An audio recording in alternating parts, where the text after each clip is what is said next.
Miss Rand, you have said that your primary purpose in writing is to project the ideal man. For those who may not have read Atlas Shrugged and have not yet met Hank Rearden or John Galt, how would you describe the ideal man? Well, it actually took me about 700,000 words in Atlas Shrugged to describe him, so it's impossible to give a description. But I could tell you only the essential characteristics. Above everything else, a rational man. A rational man. Rational man, a man guided exclusively by reason, an independent man, and a man of great self-esteem.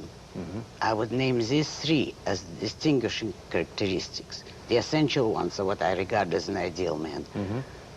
So a rational man then would depend upon nothing except his own reason for determining his actions. Exactly. No belief in, or no belief in anything he couldn't see or touch. That isn't exactly the definition of reason. Yes, certainly no belief as faith. No faith in anything. But reason is the faculty which identifies and integrates the material provided by your senses. So you don't smell or touch with your reason. Yes, of course. That's the material which your reason integrates into concepts. And certainly an ideal man would never permit himself to act on the guidance of emotions or to act without knowing exactly what he's doing. If he's guided by reason, this will be the first two consequences. He will always know what he is doing and why, and he will not act blindly, and he would not act because he felt like it. To my ideal man and to me, this is one of the worst, most immoral actions that anyone can permit himself to say, I did it because I felt like it. It's quite all right to feel, but feelings are not tools of cognition. They are not guides to reality, and you keep your feelings to yourself. Feelings are the consequences of thought and action, not the primaries. Well, if I didn't do it because I felt like it, why did I do it? I did it because... Because you felt... Now you see how bad language is. Right. Because you concluded consciously that this is the right thing to do. Right for whichever goal you're undertaking. You decide what you want rationally, and you choose rationally what steps you will take to pursue that goal. So that if you take a given action, you do it because you think it is right. Does man should he have any concern for other men? You say individual, you say... concern is a very loose term. What would you mean by it? Well, certainly most of us are brought up on an ethic that says that we are our brother's keeper. I would say we most certainly are not, could not be, and should not attempt to be. The only concern men should have for other men is respect for their rights. A man should never expect another man to sacrifice for him, nor should he sacrifice himself for other men. He should respect the independence and the rights of others, and never take part in any form of enslavement, political enslavement. But outside of that, he's not responsible for other men and should never permit them to assume the role of responsibility for him. He should not submit to force nor exercise force. He should not ask others to leave for his sake, nor should he ever leave for the sake of others. He should treat others as traders. But that is, if two men agree on a given deal or they want to cooperate, that's fine. They trade value for value voluntarily, without sacrifice on either part. They both serve their rational self-interest if they deal with each other. If they don't want to deal with each other, they should not be forced to.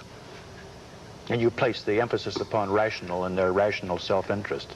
Oh, yes, certainly. I place that emphasis on everything. Yes. Because that which is proper for you on a rational basis cannot be proper for you on any other basis. And therefore, all your rights rest on your nature as a rational being.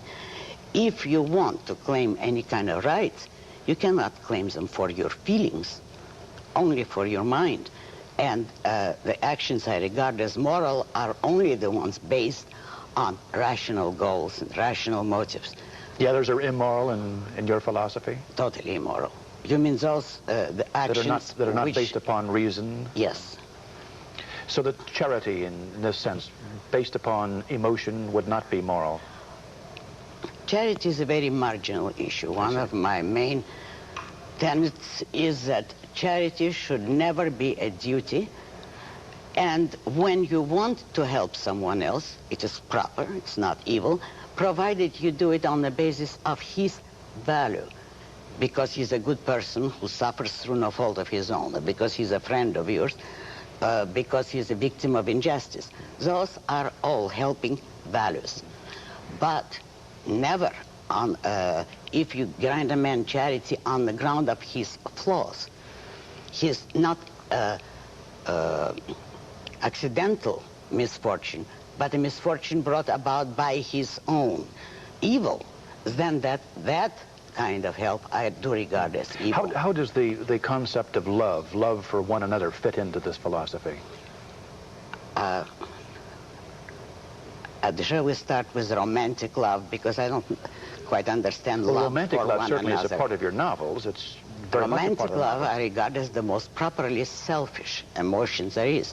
You fall in love with a person because you regard him or her as a value, and because they contribute to your personal happiness. Now, you couldn't fall in love with a person by saying, you mean nothing to me. I don't care whether you live or die, but you need me, and therefore I'm in love with you. If someone offered love of that kind, everyone would regard that as a deadly insult. That isn't love. Therefore, romantic love is a selfish emotion. It is the choice of a person as a great value, and what you fall in love with is the same values which you choose embodied in another person. That's romantic love, and that is profoundly, properly selfish. Now, any lesser form of love, such as friendship, affection, is the same thing in effect. You grant a feeling of affection to those whom you have concluded are values. Your response to others is on the basis of values. And if they're no good, then you feel the appropriate emotion of contempt. Are values absolute? Is it either good or evil? Is there any area in that between? Depends what you mean. On which value? I would say values are contextual. They depend on the context of a given situation. Now, there are unfortunately too many people who are part good, part bad. Well, that's their problem. But what morality would demand of them is to struggle to the best of their ability to be good and never do evil consciously. If a man does that, I would regard him as completely good. If he never does evil consciously, deliberately.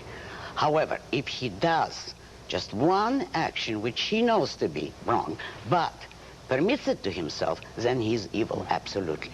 The rest is only a matter of time. You've written that the concept of God is morally evil. Why? I didn't say it's morally evil. Oh. Not in those words. I said it's false. False. I said it's a fantasy. It doesn't exist. I would say religion can be very dangerous psycho-epistemologically in regard to the working of a man's mind. Faith is dangerous because a man who permits himself to exempt some aspect of reality from reason and to believe in a God even though he knows he has no reason to believe in a God, there is no evidence of a God's existence, that is the danger. Psychologically, that man is not going to be rational or will have a terrible conflict. Religion. It's wrong in that way. However, let me say, I certainly recognize anyone's right to have any religion they want to. Their legal right. Morally or philosophically, that's a different issue. For many people, religion is a way of explaining the mysteries of life, the unknown things. Do you recognize no mysteries? I don't believe that lack of knowledge is a license to start inventing fantasies. Man certainly is not omniscient, and I believe he should stay within that which he knows, act on his knowledge, and constantly try to expand his knowledge. It's not necessary to be omniscient. I don't think there are mysteries. It's a wrong term. There are a great many things which man doesn't know. And that's what the progress of science's knowledge is for, to learn more and more, but not to invent explanation for what you do not know. Ms. Rand, you're an atheist. Were you always an atheist? Or did you grow up with religious training at all? Or No, I had practically no religious training. My parents were formally had a religion, but fortunately didn't impose it on me in any serious way. And I was about 13 when I decided I'm an atheist, and that was it. Was there anything that brought you to this? No, just simply thinking on the subject. And my main reason was that it is wrong to believe anything for which there is no evidence, and also the fact that I resent religious morality, which tells man that he's an inferior being. He's not. He is not. As far as he knows, he's the highest creation in civilization, or the highest being. And the idea of accepting on faith some ineffable being who is superior to you in every way, even though you cannot aspire to that perfection, that is just a formula for psychological inferiority complex, for self-abasement, and I saw no reason for men to accept it. That's as early as 13. Yes. I still think so, but I know it much more clearly now. What kind of education did you have as a young person? You grew up in what is now Leningrad, but then was St. Petersburg.